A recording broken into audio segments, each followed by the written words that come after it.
Desde que comenzó el año o desde finales del año pasado, empezamos a escuchar que el 2025 es año de doble gracia. ¿Verdad que lo hemos estado escuchando? Doble gracia. ¿Y qué es la gracia? El favor inmerecido. Pero verdaderamente logramos entender lo que significa gracia. Sabemos verdaderamente qué es la gracia de Dios. Tengo una historia aquí escrita y me pareció muy linda. La copié y se la quiero leer porque no quiero perder ni un pedacito de lo que explica que es la gracia. Pero dice que un joven fue a la clase de estudio dominical y entonces levantó la mano y el profesor le dice: ¿cuál es tu pregunta? El joven le dice: ¿qué hace el cristianismo tan especial? ¿Qué hace que sea tan único entre todas las religiones del mundo? Y el profesor lo mira y le dice: joven, se puede resumir la respuesta con una sola palabra, y esa palabra es gracia. Todas las otras religiones predican en base a lo que tú haces para Dios. En el cristianismo se predica lo que Dios ha hecho por el hombre. Y esa palabra se resume en gracia. Esa es la gracia. No es lo que nosotros hacemos para Él. No es nada que nosotros tengamos que hacer para ganarnos el favor y la misericordia de Dios. Es el amor de Dios que se derrama sobre la humanidad. Es la bondad de Dios que verdaderamente quiere llegar a nosotros, que quiere tocarnos, que quiere hacer algo en nuestra vida. Y por eso es que nosotros podemos ver en realidad la importancia de conocer lo que es la gracia. Y podemos ver nosotros que la gracia es un don gratuito de Dios que se recibe sin merecimiento. Es un regalo que se otorga a través del amor y la misericordia de Jesucristo. La gracia es fundamental para poder entender el Evangelio. No podemos entender la palabra de Dios sin la gracia de su revelación. La verdad es que la gracia de Dios es todo. Sin la gracia de Dios, nosotros de verdad no podríamos hacer nada, no hubiéramos encontrado la salvación, porque la salvación viene por la gracia de Dios, la misericordia de Dios y el favor de Dios. La vida nueva viene por la gracia y el favor de Dios.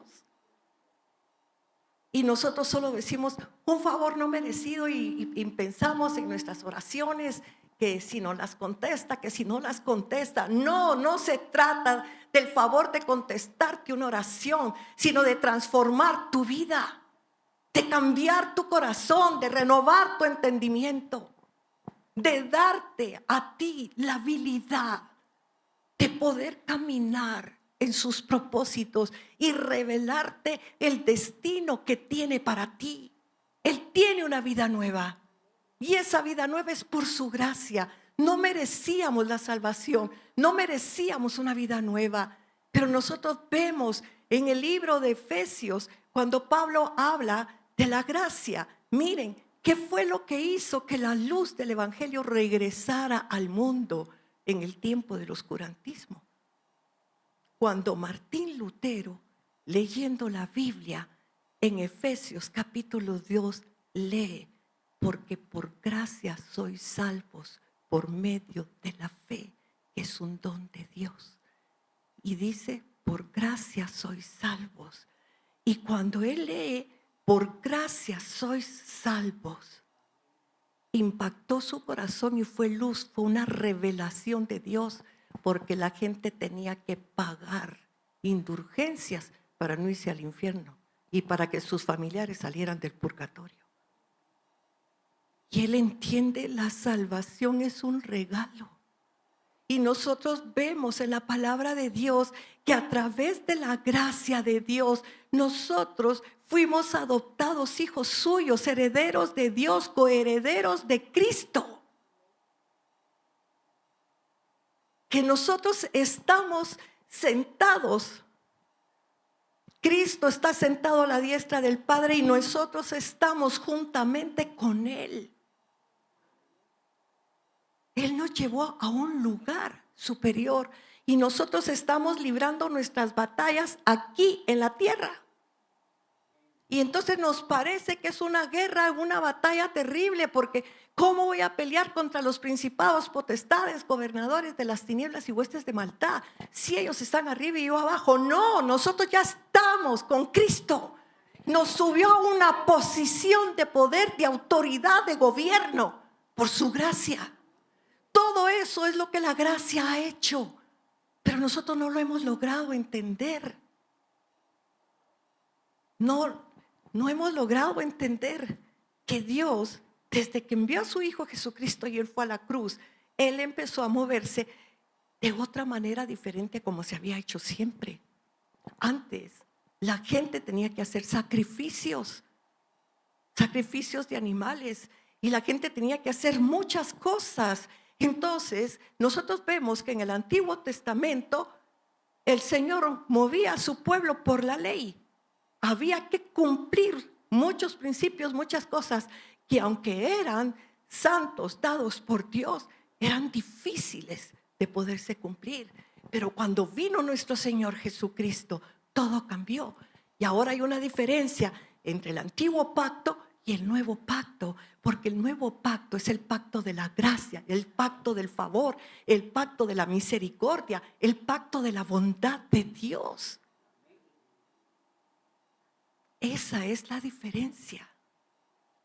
Si nosotros lográramos entender eso, pero el problema está en que hay mucha gente que todavía sigue viviendo en el antiguo pacto, sin recordarse lo que Cristo ya hizo por nosotros. Nos perdonó, nos lavó. Por eso los cantos que tuvimos hoy eran cantos. Pero era para preparar nuestro corazón y entender lo que verdaderamente Dios quiere hacer con nosotros este año. Quiere revelarse a tu vida, quiere manifestarse a tu vida, quiere transformar tu vida. Quiere que sea el año donde la iglesia de Jesucristo se despierte, se levante y se restaure y sea la luz del mundo, la sal de la tierra y el que demuestre a todos quién es ese Dios de amor y misericordia. Que no seamos cristianos que hablamos cosas que no son. Porque ¿cuántos decimos eso? Pido, hablo, repito lo que dice la Biblia y no veo nada, porque no hemos logrado entender la gracia, el favor y la misericordia de Dios.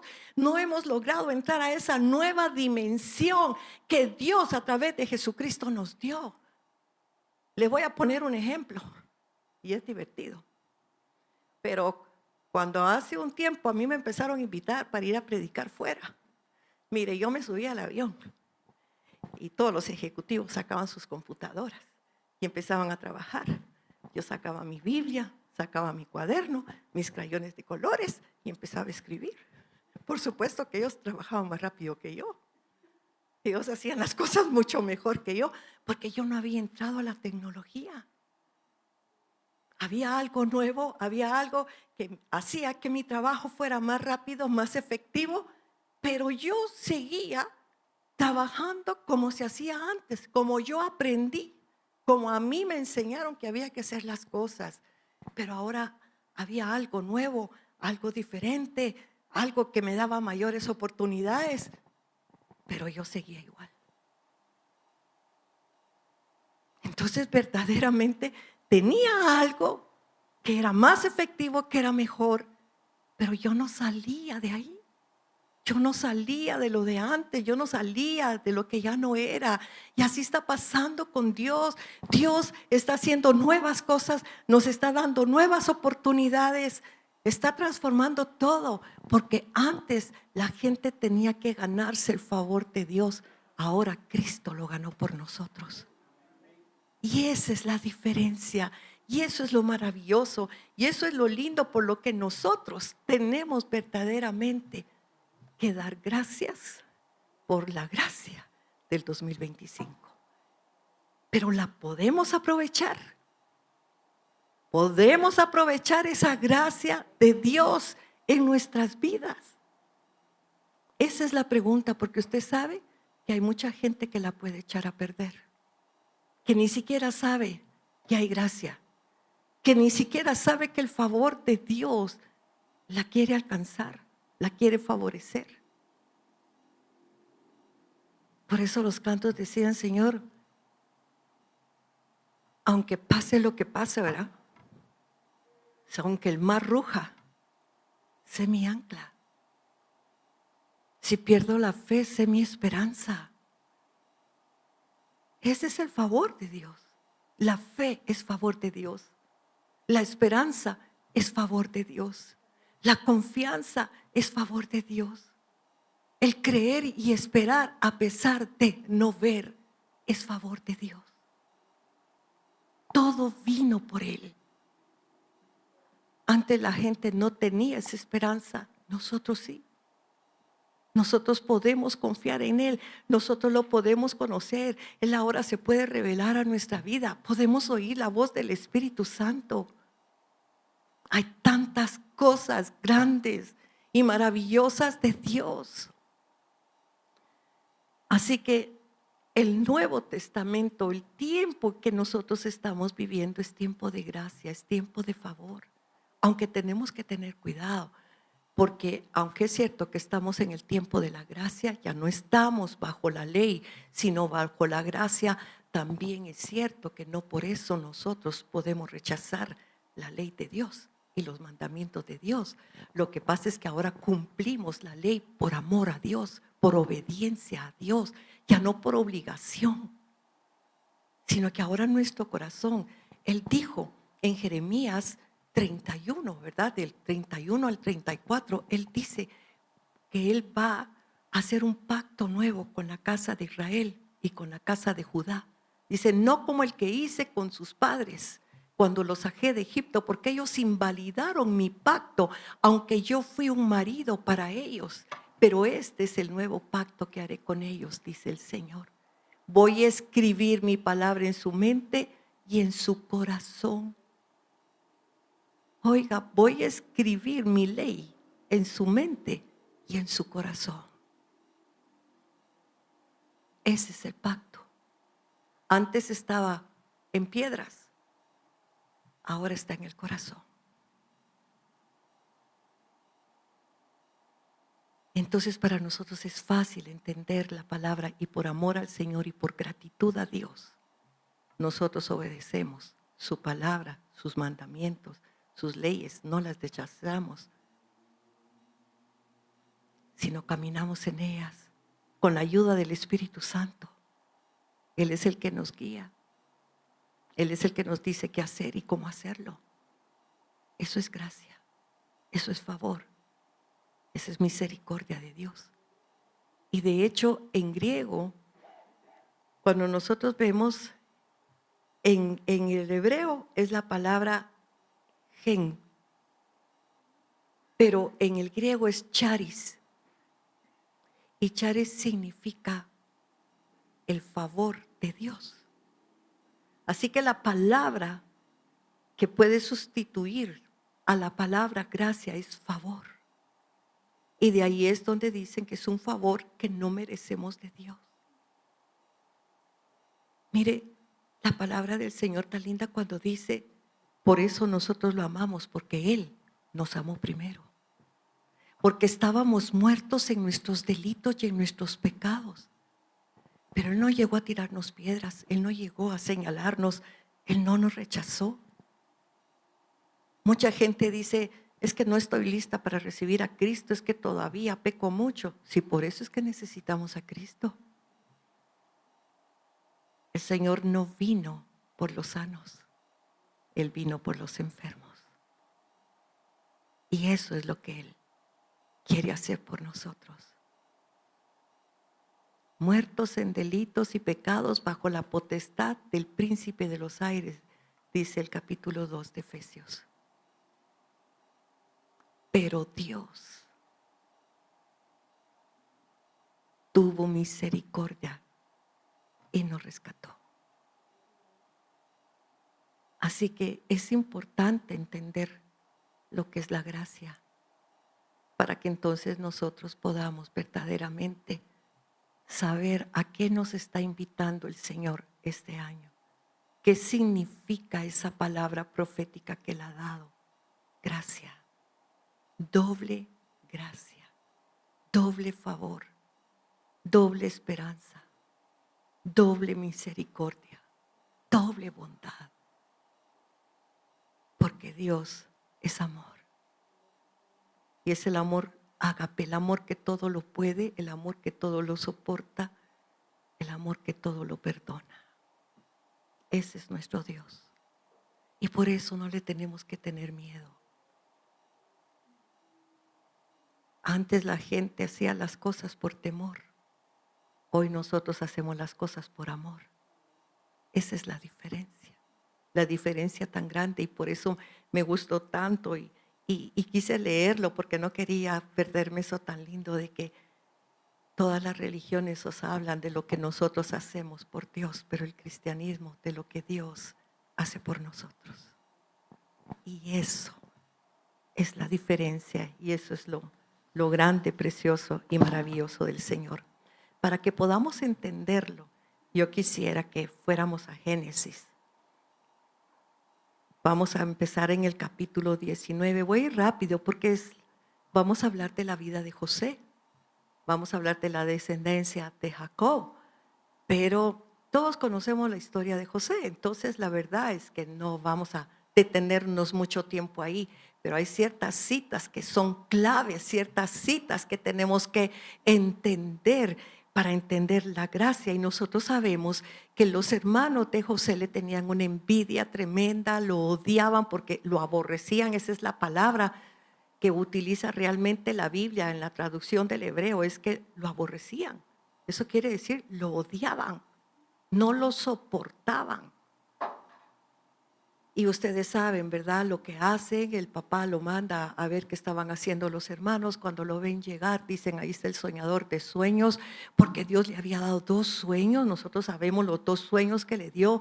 Y en el primer sueño, la interpretación es que los hermanos se inclinan delante de él reconociendo su señorío y se enojan.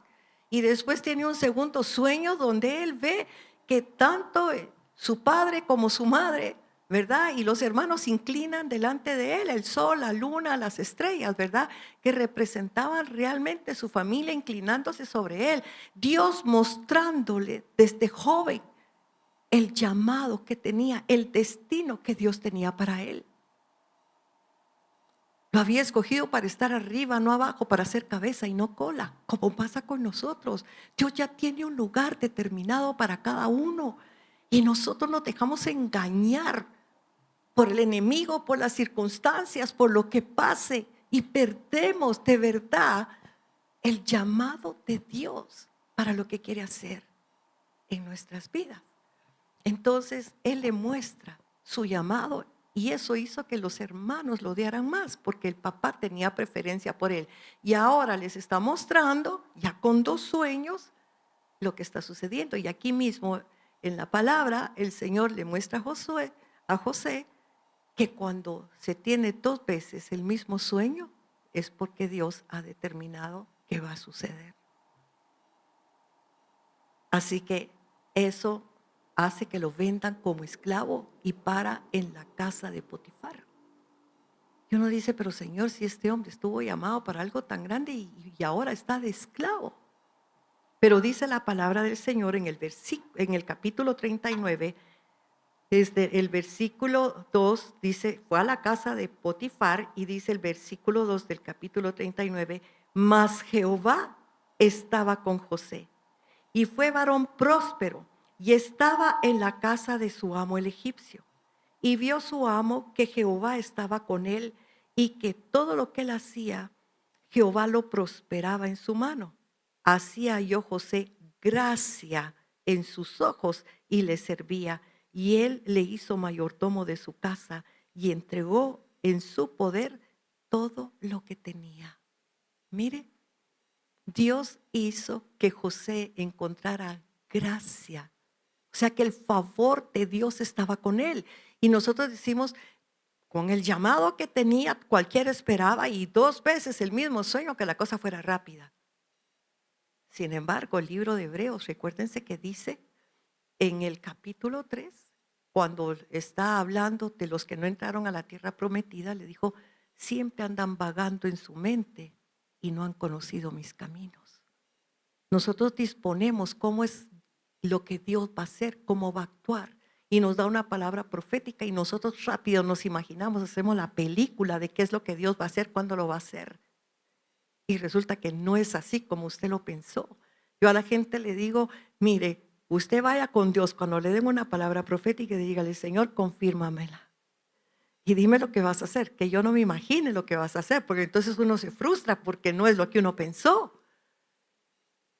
Y resulta que dice que Jehová estaba con José y que puso gracia ante los ojos de su amo y lo prosperó en todo lo que hacía, y a causa de José prosperó también la casa de Potifar. Así que usted se puede imaginar verdaderamente lo que estamos viendo que Dios hizo con él. Le dio gracia, aún en medio de una situación para él terrible. Los hermanos lo traicionaron, lo vendieron, le hicieron, está ahorita de esclavo, pero Dios está con él. Y Dios va a cumplir su propósito. Y Dios lo que le está mostrando es que si él sigue siendo fiel a Dios, si él no renuncia, no se pelea con Dios por lo que le está pasando, porque es lo que hacemos. Pero si Dios, tú dijiste, tú me mostraste, tú hablaste, tú hiciste, y nos peleamos con Dios, y a veces nos alejamos de Dios, dejamos de ir a la iglesia, y dejamos de orar, y dejamos de hacer un montón de cosas. Pero José no.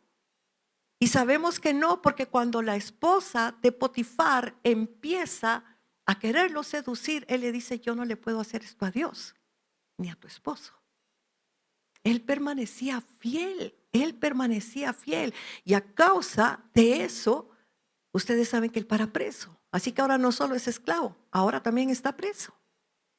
Y cuando uno mira que él está preso, uno sigue diciendo, bueno, y entonces, Señor, ¿qué pasó con la promesa? Sin embargo, dice, siempre en el capítulo 39, pero el versículo 20, y dice, y tomó su amo a José y lo puso en la cárcel donde estaban los presos del rey, y estuvo allí en la cárcel. Pero Jehová estaba con José y le extendió su misericordia y le dio gracia en los ojos del jefe de la cárcel. Mire. Dios seguía con José, Dios estaba con José. Siendo esclavo, estando preso en la cárcel. Pero fíjese que él estaba, dice, ¿dónde estaba? Donde estaban los presos del rey. Él no estaba donde estaban los ladrones, donde estaban los secuestradores, donde estaban los malos. Él estaba con los políticos. Él estaba con los políticos. En la casa de Potifar, aprendiendo administración de empresas. Y en la cárcel, aprendiendo ciencias políticas. Y no nos damos cuenta, pero la gracia del Señor lo llevó a los 2 lugares donde lo tenía que preparar para que cuando se cumpliera el propósito de Dios y la palabra profética de los sueños, él estuviera preparado para poder actuar. Y a veces no entendemos que la gracia de Dios nos está acompañando en ciertos lugares. Es que este no era el lugar donde yo quería estar, pero ahí me puso Dios para algo. Por supuesto que ni la casa de Potifar ni la cárcel era donde José quería estar. Y en sus años mozos, él era joven, tenía 17 años cuando lo vendieron de esclavo. Pero mire lo que pasa. Gracia de Dios, gracia de Dios, favor de Dios, misericordia de Dios son las 3 palabras que acabamos de leer en la Biblia para José. Así que nosotros sabemos lo que sucede.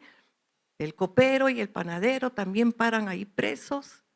Él les interpreta los sueños y tal y como él lo interpretó, pasó. Y cuando salió de la cárcel, el copero le dice, ¿te acuerdas de mí, por favor, cuando estés ante Faraón y le hablas de mí? Pero dice la Biblia que pasaron 2 años y el copero nunca se acordó de José. Hasta que Faraón tuvo un sueño. Y cuando tienes 2 sueños realmente, uno de las vacas gordas y las vacas flacas y las otras las espigas. Y nadie se lo podía interpretar, llamó a sus magos, llamó a los adivinos, llamó a todos los que estaban con él y ninguno le podía interpretar el sueño. Y entonces el copero se acordó y le dijo, Señor, cuando yo estuve en la cárcel conocí a un hebreo y le cuenta la historia y dice, mándenlo a llamar y entonces lo bañan, lo lavan, lo rasuran, lo visten bien, se lo mandan y él interpreta el sueño y le dice, los 2 sueños son el mismo. Y Dios te está hablando de lo que va a pasar. Mire, Dios tuvo gracia aún para Faraón. Porque darle los sueños a Faraón era advertirle lo que iba a pasar, pero realmente la gracia era para José, porque eso era lo que Dios iba a usar para sacarlo de la cárcel. Así que estamos viendo la gracia de Dios funcionando en la vida de José. Cómo él fue poniendo gracia, o sea, era el favor de Dios, el favor de Dios, el favor de Dios, pero el favor de Dios no es en el momentito que yo quiero. Pasaron 13 años para que él saliera de la esclavitud y de la cárcel a ocupar el segundo puesto después de Faraón y se cumpliera la profecía. 13 años. Porque eran 13 años en que Dios tenía que estarlo formando. Y a veces nosotros no entendemos el propósito de Dios en lo que estamos viviendo y en lo que nos está sucediendo. Y vivimos enojados con Dios. No nos damos cuenta, pero no, yo sí creo, yo sí. Pero ya no tenemos la fe, hermanos. Ese creo es aquel creo de duda, ¿va? Mira, nos juntamos hoy en la tarde.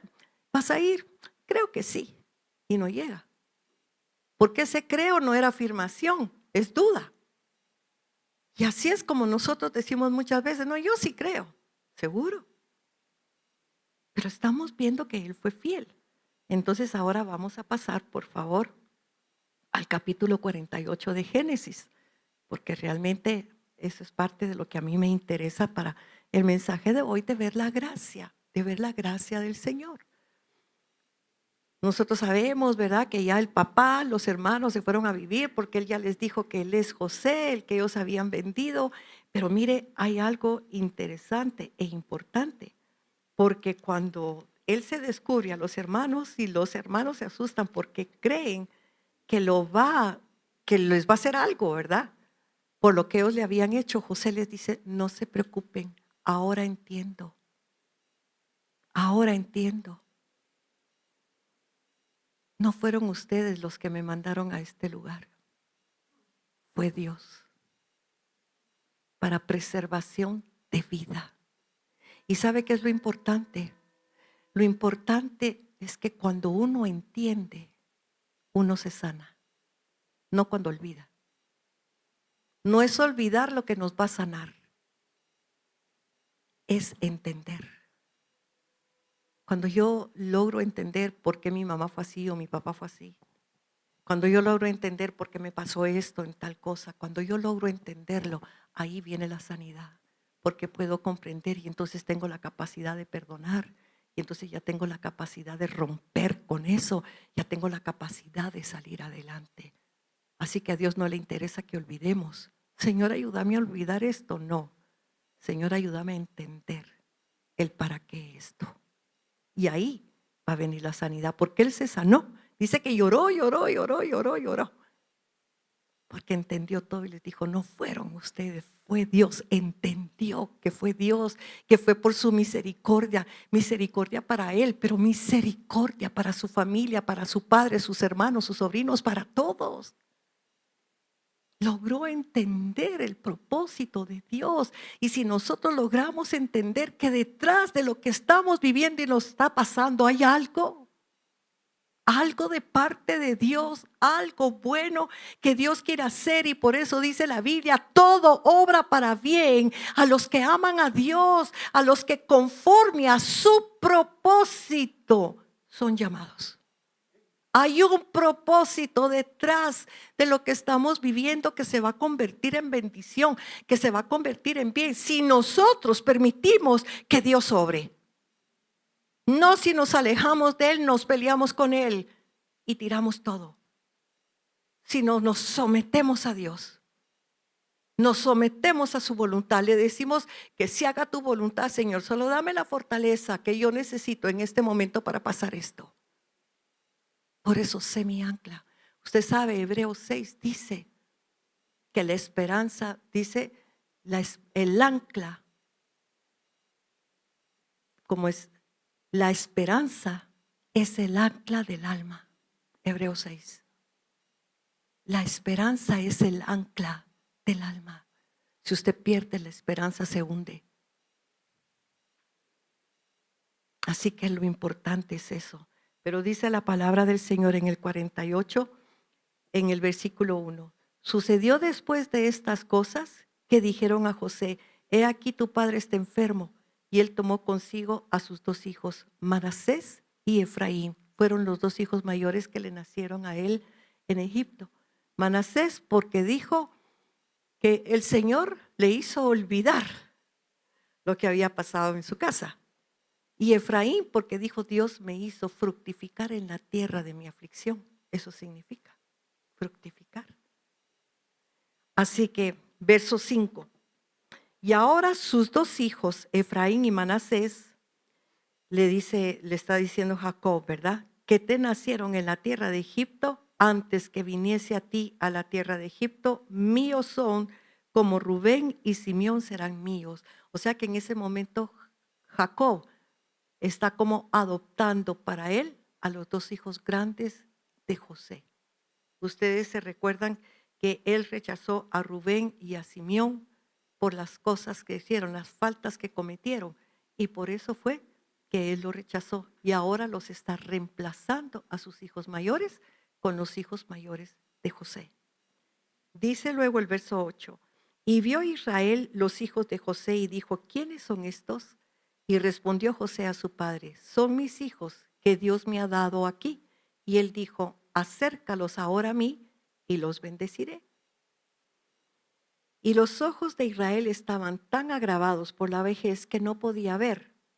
Les hizo pues acercarse a él, y él les besó y abrazó. Y dijo Israel a José, no pensaba yo ver tu rostro, y he aquí, Dios me ha hecho ver también tu descendencia. Y los tomó José a ambos, Efraín a su derecha, a la izquierda de Israel, y Manasés a su izquierda, a la derecha de Israel, y los acercó a él. Entonces Israel extendió su mano derecha y la puso sobre la cabeza de Efraín, que era el menor, y su mano izquierda sobre la cabeza de Manasés, colocando así sus manos adrede, aunque Manasés era el primogénito. La mano derecha para bendecir siempre se ponía en el primogénito, pero él hizo esto. Puso su mano derecha sobre el menor, que era Efraín. Y bendijo a José diciendo, el Dios en cuya presencia anduvieron mis padres Abraham y Isaac, el Dios que me mantiene desde que yo hasta este día, el ángel que me liberta de todo mal, bendiga a estos jóvenes y sea perpetuado en ellos mi nombre, el nombre de mis padres Abraham e Isaac, y multiplíquense en gran manera en medio de la tierra. Pero viendo José que su padre ponía la mano derecha sobre la cabeza de Efraín, le causó esto disgusto, y asió la mano de su padre para cambiarla de la cabeza de Efraín a la cabeza de Manasés. Y dijo José a su padre: no así, padre mío, porque este es mi primogénito. Pon tu mano derecha sobre su cabeza. Mas su padre no quiso y dijo: lo sé, hijo mío, lo sé. También él vendrá a ser un pueblo y será también engrandecido. Pero tu hermano menor será más grande que él, y su descendencia formará multitud de naciones. Y los bendijo aquel día diciendo: en ti bendecirá Israel, diciendo: hágate Dios como a Efraín y como a Manasés. Y puso a Efraín antes de Manasés. O sea que le dio la bendición de la primogenitura al menor. Eso era lo que estaba orando, por eso se molestó José, porque lo que le estaba diciendo es el nombre de Abraham, de Isaac y de Jacob esté contigo, porque va a ser de ti una gran nación. Y lo que estaba haciendo era activando la promesa que Dios le dio a Abraham sobre Efraín, que era el menor. Así que imagínense si no es gracia de Dios el que haya escogido al menor, porque de acuerdo a la tradición era el hijo mayor al que tenía que bendecir, pero en ese momento Dios lo lleva a bendecir al menor. Así que la gracia de Dios está sobre Efraín, y sobre Efraín están activando la bendición de la primogenitura para que él continúe siendo Israel. Eso es gracia. Él no lo merecía, era el hijo menor. Pero Dios lo escogió. Dios lo escogió. Dios quiso que fuera él el bendecido. Dios quiso que fuera él el que tuviera ese llamado para que se cumpliera en él. Por eso usted puede ver, por ejemplo, Jeremías 31 dice: no es Efraín el que yo llamé, el que yo busqué. Cuando hablan de Efraín, ya usted ve los profetas que ya empiezan a hablar de Efraín, ahí están hablando de Israel. Ya están hablando de la nación de Israel, que también le llaman Efraín, porque sobre Efraín cayó la bendición de la primogenitura. Ahora, por favor, viendo esto, vamos a ir a Primera de Crónicas, capítulo 7, versículo 20. Porque estamos viendo la gracia de Dios, que es un favor que no merecemos, que es Dios escogiéndonos para algo. Es Dios el que extiende su mano de misericordia y favor sobre nosotros. Pero veamos la historia de la descendencia de Efraín. Versículo 20. Los hijos de Efraín: Sutela, Bered, su hijo, Tahat su hijo, Elada su hijo, Tahat su hijo, Zabad su hijo, Sutela su hijo, Eser y Elad. Mas los hijos de Gad, naturales de aquella tierra, los mataron, porque vinieron a tomarle sus ganados. Y Efraín su padre se hizo duelo por muchos días, y vinieron sus hermanos a consolarlo. Después él se llegó a su mujer, y ella concibió y dio a luz un hijo, al cual puso por nombre Bería, por cuanto había estado en aflicción su casa. Entonces miren lo que está pasando en este momento con Efraín. Efraín tuvo varios hijos, pero 4 de sus hijos fueron a robar ganado y los mataron. Así que él hizo luto por muchos días. Cuando la Biblia habla de muchos días, está hablando de mucho, mucho, mucho tiempo. Hasta que un día lo llegaron a ver los hermanos para consolarlo y ver cómo lo ayudaban y cómo lo sacaban adelante, porque él entró en una gran depresión y se vino para abajo. Y dice la Biblia, que lo acabamos de leer, que después de ese mucho tiempo, su esposa quedó embarazada y tuvieron un hijo. Un hijo que Dios se los había mandado para darles contentamiento, para darles de verdad a ellos una ilusión nueva, para bendición. Y sin embargo dice que a ese hijo le pusieron por nombre Bería, por cuanto había estado en aflicción su casa. Usted oye en hebreo Bería, les suena bien, pero la traducción es desgracia. Un hijo que Dios les dio para bendición, para sacarlos de esa situación, sirvió para que él, Efraín, hiciera un monumento a su dolor, a su tristeza, a su soledad, a su depresión. Imagínense qué tremendo la forma en que marcó a su hijo. Ponerle por nombre desgracia. En lugar de decir bendición, Dios está restaurando, Dios está haciendo algo. Pero a veces tenemos unas actitudes, unas cosas, cuando dejamos que el dolor, que la depresión, yo sé que es durísimo. Definitivamente, bendito Dios, yo no lo he pasado. Pero mi hermano sí, perdió 2 hijos. Y créame, para uno de tío es tan doloroso, porque uno ama a los sobrinos como que fueran hijos. Y ha sido horrible, de verdad, fue tremendo esas pérdidas. Sin embargo, fíjese que la desgracia se casó, porque dice el versículo 24, dice, y su hija fue Seera, la cual edificó a Bet-Orón la baja y la alta, y a Usén Seera, hijo de Bería fue Refa, y empiezan a decir todos los nombres, ¿verdad?, de los hijos de Bería. Pero fíjese que lo interesante es que en el versículo 24 empiezan diciendo que Bería tuvo una hija que fue Seera. Y si usted lee, aunque a la gente no le gusta mucho leer crónicas, porque solo son nombres y nombres y nombres, ¿y sabe por qué tanto nombre? Porque Dios está mostrando que para Él las generaciones son importantes. Este es el libro de las generaciones de Israel. Y en otras ocasiones yo les he dicho, ustedes me están viendo a mí, pero Dios ve a mi papá, a mi mamá, a mis abuelos, a mis bisabuelos, a mis tatarabuelos, ve a mis hijos, a mis nietos, a mis bisnietos y a mis tataranietos. Y de mí depende que pueda destrabarme de mis antepasados y de todos los errores que cometieron y hacer libres a mis hijos o continuar con las maldiciones generacionales. Yo tengo la capacidad de decir, Señor, amo a mis padres, a mis abuelos, mis bisabuelos, pero yo no sigo con las cosas que hicieron, porque tú ya me diste la gracia y el favor para tener una vida nueva y distinta, para tener, Señor, todo lo que tú has prometido para mí y mi descendencia y mis generaciones. Y me toca estar luchando porque mis generaciones sean libres.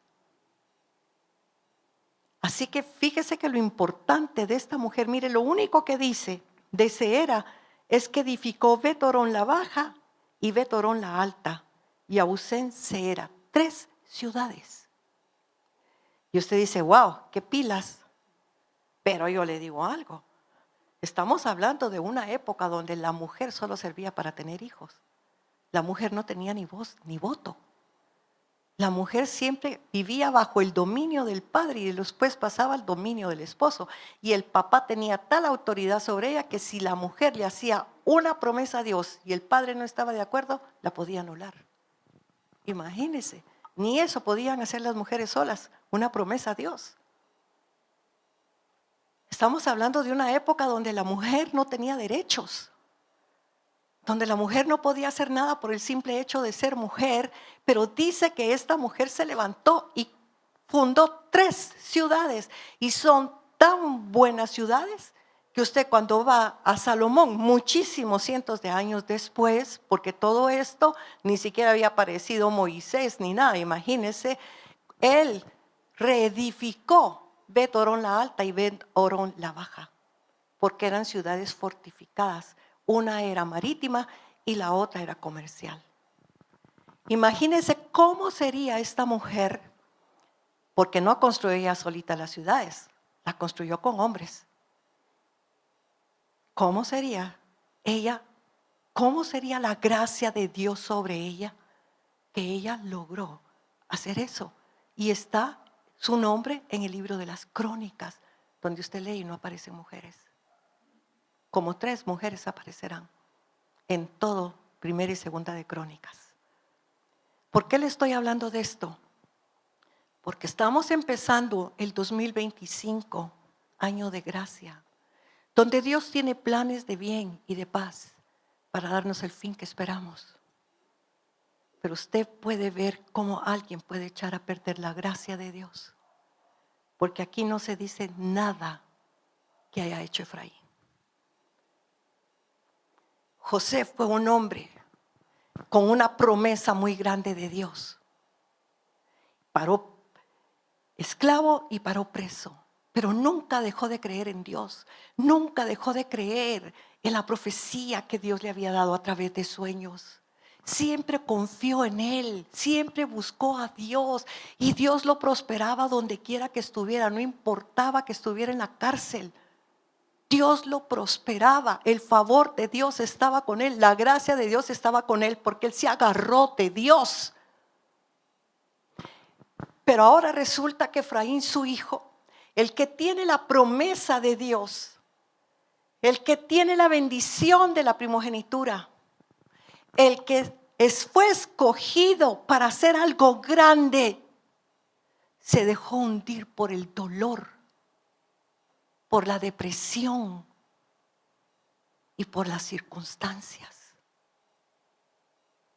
Pero tuvo una nieta que sí conoció a José, porque si usted lee la Biblia, él conoció a todos sus nietos. José fue su bisnieta. Y seguramente ella supo la historia. Ella supo la historia de su bisabuelo José. Y ella tomó una decisión y una determinación. Si al papá le puso desgracia, imagínese lo que se movía en la casa de Efraín. Han de haber sido todos depresivos, han de haber sido negativos, porque crecieron en un ambiente así, pues. Pero esa mujer se levantó y dijo: yo quiero recuperar la gracia de mi bisabuelo. Yo no me voy a hundir con mi familia. Yo no quiero ser una mujer depresiva, yo no quiero ser una mujer que se hunda, yo no quiero ser una mujer que fracase. Yo quiero lo que tuvo mi bisabuelo y lo voy a recuperar. No recuperó un reino, pero recuperó la gracia de Dios que la hizo levantarse y hacer algo que en ese tiempo era imposible.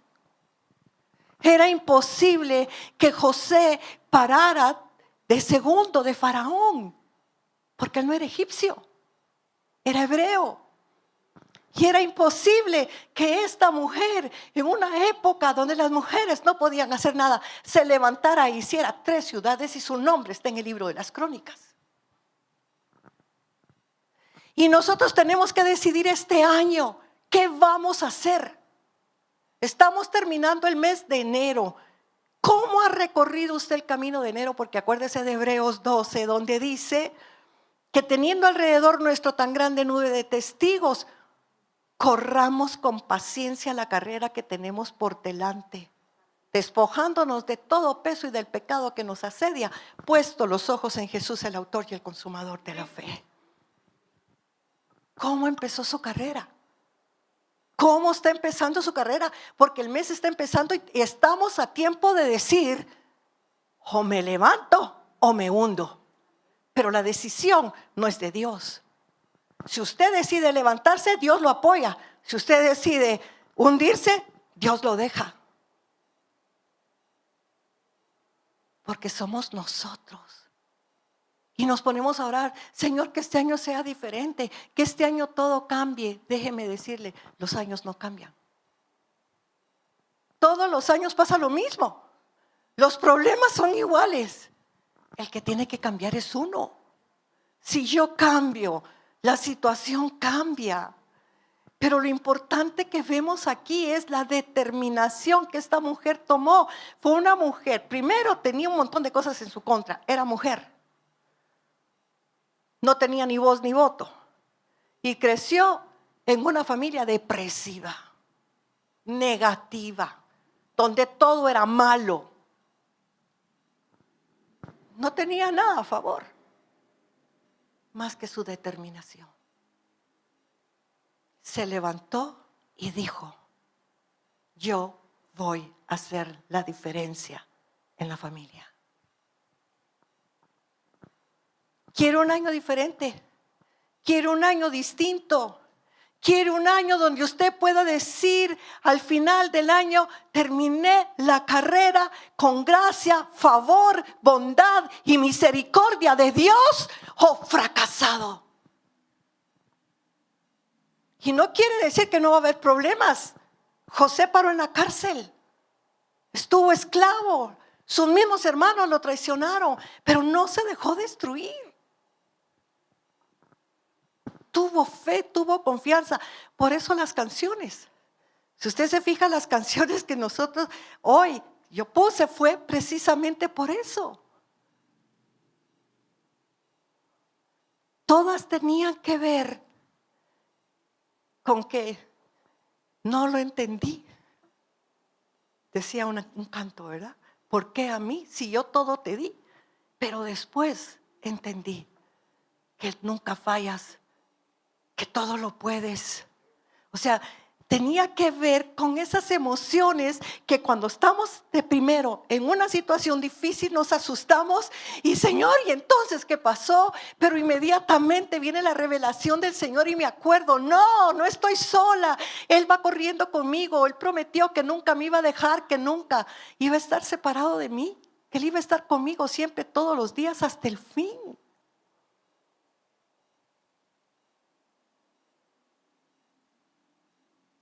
Es importante que nosotros entendamos esto si queremos un año diferente.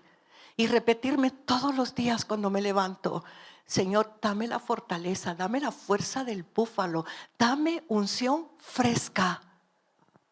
Va a ser un día duro, Señor, pero contigo es fácil.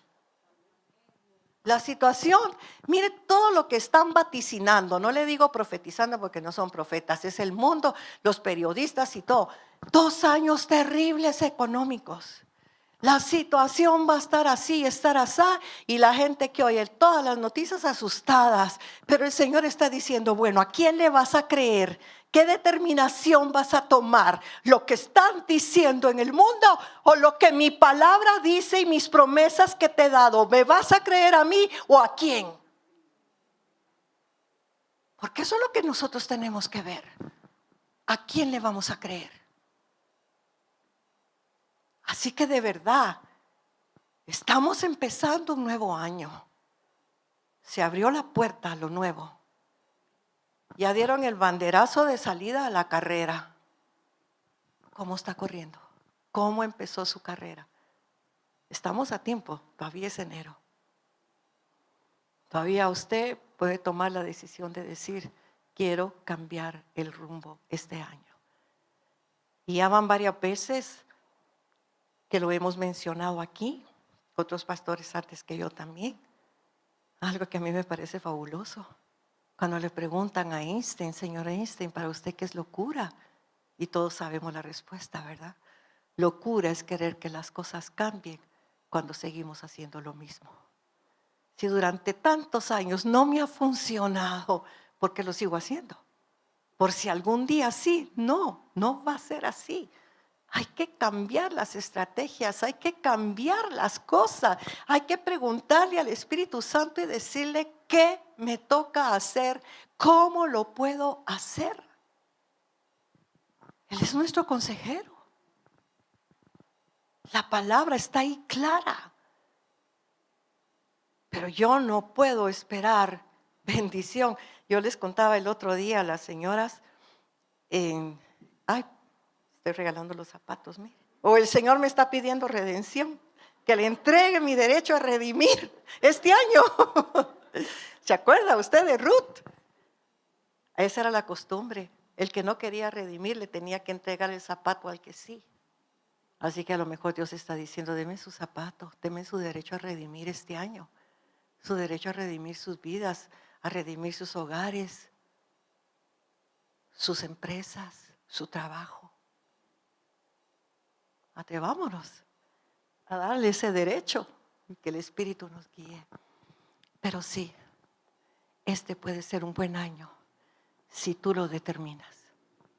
Es lo que Dios está esperando, nuestra actitud. Sabemos las citas de memoria, las repetimos, pero no las hemos hecho vida. Y ese es el problema con la gracia. Dios nos quiere dar un regalo. Gracias, regalo no merecido, un don no merecido.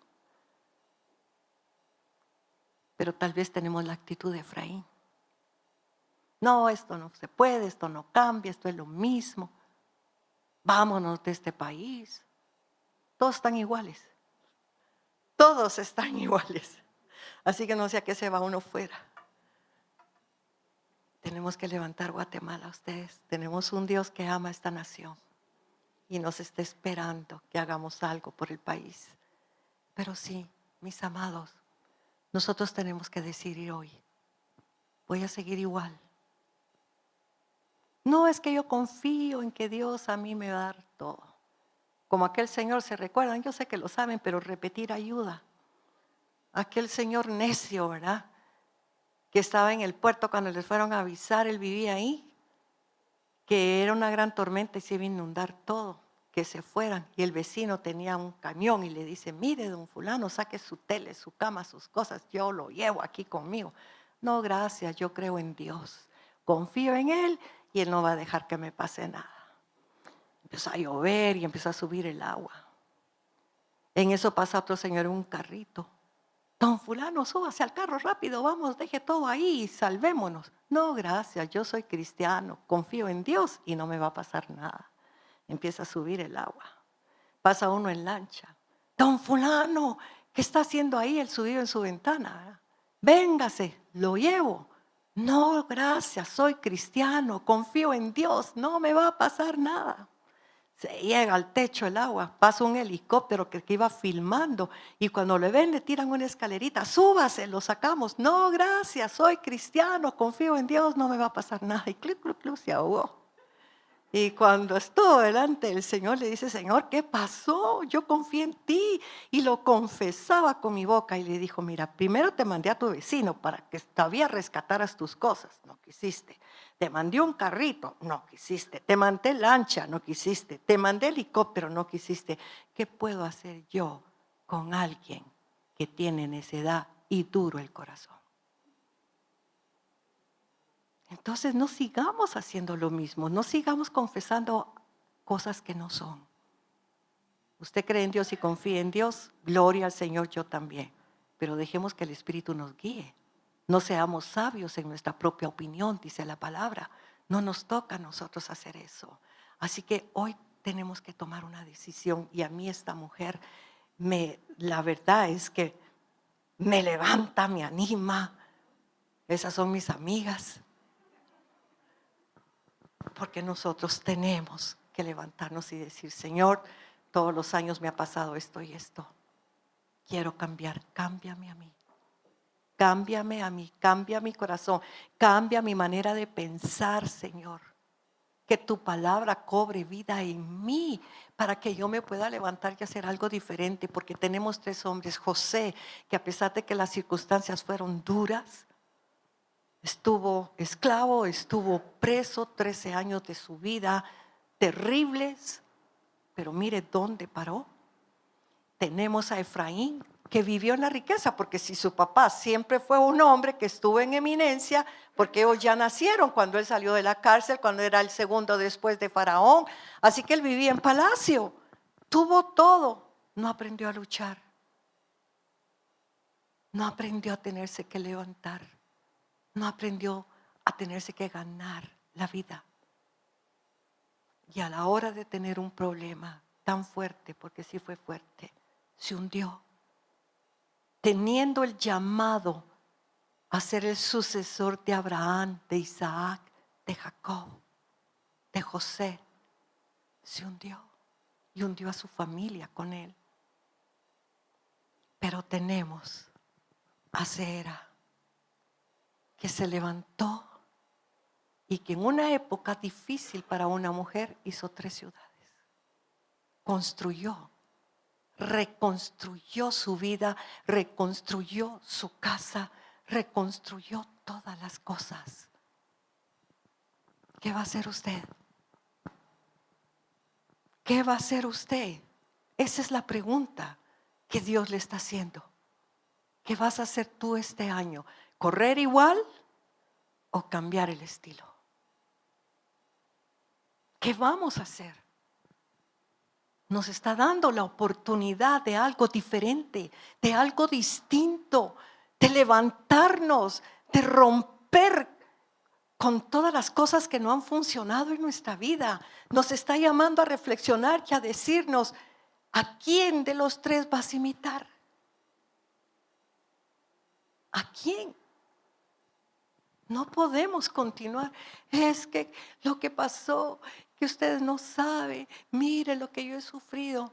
Yo estuve el sábado pasado en una reunión a la parte de una señora que si no dijo 20 veces, es que usted no sabe todo lo que a mí me ha pasado, no la dijo ni una. Le dije, todos hemos pasado cosas, le dije, pero Dios, todos hemos salido adelante. Pero a cada rato lo decía, es que usted no sabe, me decía ella, ¿verdad? Pero todos hemos pasado cosas desde niños. Pero vamos a dejar que eso sea un tropiezo o nos vamos a levantar. ¿Qué es lo que Dios quiere hacer? Extender su mano y levantarnos y sacarnos de donde estamos. A eso vino el Señor. Él vino para que los ciegos miren, porque podemos ver todo menos a Dios y la salida, la puerta abierta que Él ya tiene para que salgamos de donde estamos. Para que oigamos su voz. Él vino a libertar a los cautivos y a los oprimidos. Ese es el ministerio de Jesús. Entonces, vamos a repetir la Biblia como loros, y perdón que lo diga así, o lo vamos a creer y nos vamos a parar sobre la roca eterna que es Cristo. Y decirle, Señor, no importan las tempestades. Y fíjese que esa cita bíblica de Mateo 7, 30 y pico es gloriosa, porque así es como termina el Señor el sermón del monte. Y yo también voy a terminar con eso hoy.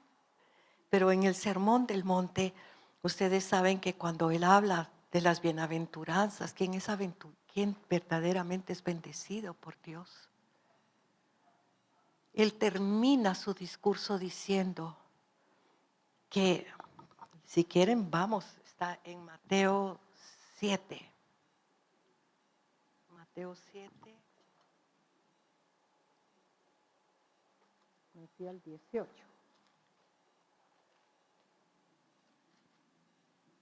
No, es Mateo 7 porque es la conclusión de las bienaventuranzas. Entonces está en Mateo 7, 24 en adelante.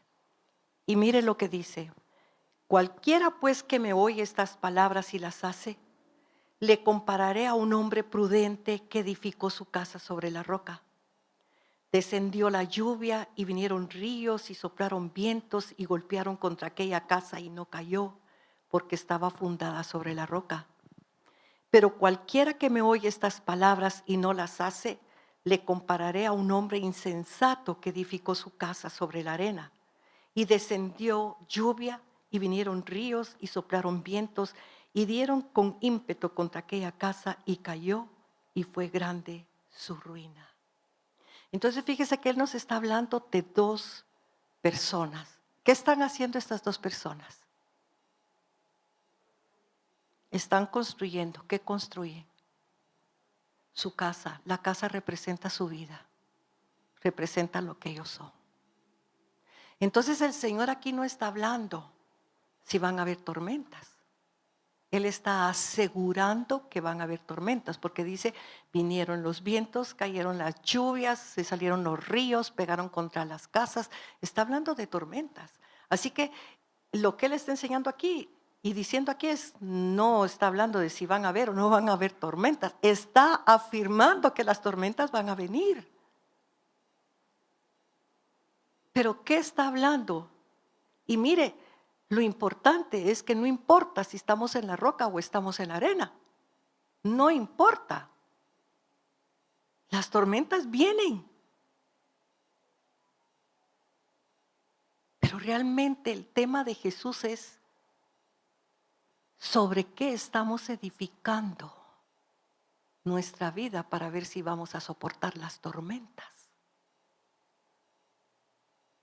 Eso es realmente lo que el Señor Jesús está hablando aquí. Por eso primero habla, quieren ser bienaventurados, hagan esto. Porque si no lo hacen, les va a pasar esto. Va a ser grande la ruina. Pero si están en la roca, en lo que Jesús habló, en la palabra de Dios, no importa, no importan las tormentas. La casa no cae. Usted no se cae. Usted no va a ser derribado. Porque usted está en lo más sólido, que es Cristo.